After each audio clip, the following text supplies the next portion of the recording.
Сізге жынның тигенін, жынның сізге кіргенін қалай анықтаса болады? Олар екі жағдайда келеді. Сіз ояу кезде немесе ұйықтап жатқанда. Сіз ұйықтап жатқандағы сәтте жынның келуінен бастайық. Ең алдымен, сіз ұйықтауға қатты тырысып жатқанда, яғни ұйықтауға тырысасыз, бірақ ұйықтай алмайсыз. Бірнеше сағаттар өтеді, ұйықтай алмайсыз. Бірақ бауырларым, бұл бір күн, 2-3 күн ұйқысыз жатқан кездеріңізге қатысты емес. Алайда, 1 ай, 2 ай бойы ұйқысыздыққа ұшырасаңыз, ұйықтауға тырысасыз, бірақ ұйықтай алмасаңыз, бұл бірінші жағдай. Немесе сіз ұйықтап жатқан жеріңізден бірден оянасыз. Көзіңіз ілініп ұйықтап кеткен сәтіңізден көп уақыт өтпей оянасыз. Ұйықтағанда қорқынышты түстер көресіз. Түсіңізде жануарларды, мысалы ит, арыстан, тағы да басқа. Ол жануарларды көрген кезіңізде олар сізді тістегісі келеді. Бірақ бауырларым, бұндай түстерді 1-2 күн көргенде тұрған еш нәрсе жоқ. Бәрімізде ондай түстер болады. Жақында түсімде бір қара мысық мені тістегісі келгенін көрдім. Мен ол мысықты жібер мені кет деп қуып жаттым. Бірақ одан кейінгі күндер жаман түс көрмедім.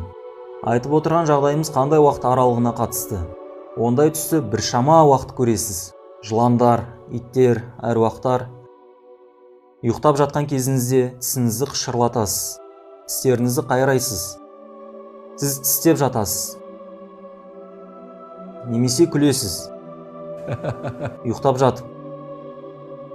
Немесе жылайсыз.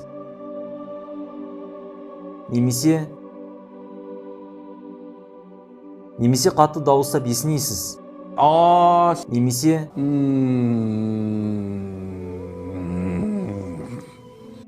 деп дыбыстайсыз. Кейбір адамдар солай ұйықтайды. Бірақ тағы қайталаймын, бұл нәрсе 1 рет, 2 рет қайталанғандағы сәттерді айтып отырған жоқпын. Биіктен өзіңіздің құлап бара жатқаныңызды көресіз. Немесе біртүрлі пішіндегі адамды көресіз. Мысалы өте ұзын адам, бойы биік ғимараттай. Немесе қысқа адам.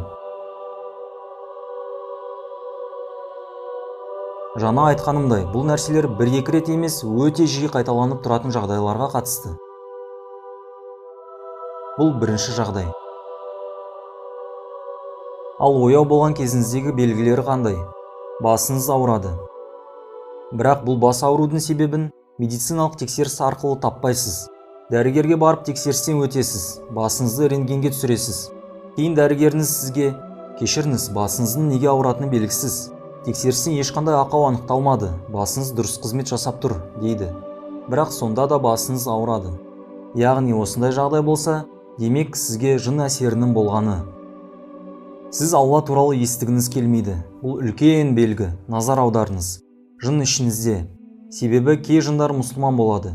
Денеңізге кірген жын мұсылман емес. Сондықтан Алла туралы еш нәрсе естігіңіз келмейді. Біреу сізге Алла тағала былай дейді десе, бауырым, өтініш, бұл туралы кейінірек сөйлесейікші, жақсы ма? Кей адамдар солай айтады. Теледидар қарап отырсаңыз, бір арнадан Құран оқылып жатса, бауырым, басқа арнауға ауыстыршы, бәрібір тыңдап отырған жоқпыз ғой дейді. Тыңдамайтын болса, не үшін теледидарды қосып отыр? Кино көргісі келеді ме? Құранды бәрібір тыңдамаймыз ғой, ауыстыршы дейді. Немесе көлік ішінде Құран қоссаңыз, радиода не болып жатыр екен, радиоға ауыстыршы дейді. Түсініп отырсыздар ма? Ол Алла тағалаға қатысты еш нәрсе естігісі келмейді. Сондай-ақ еріншектік, күндізде ұйықтап жүреді. Ұйқылы ояу дейміз бе? Сіз бір жерде отырасыз, ойыңыз, өзіңіз басқа жақтасыз. Адам бір нәрсе істеп жүреді, бірақ ойы басқа әлемде болады. Түсініп отырсыздар ма? Ассалаумағалейкум. Бауырым, ұйықтап отырсың ба? Ояу, бірақ өзі басқа жақта. Түсініп отырсыздар ма?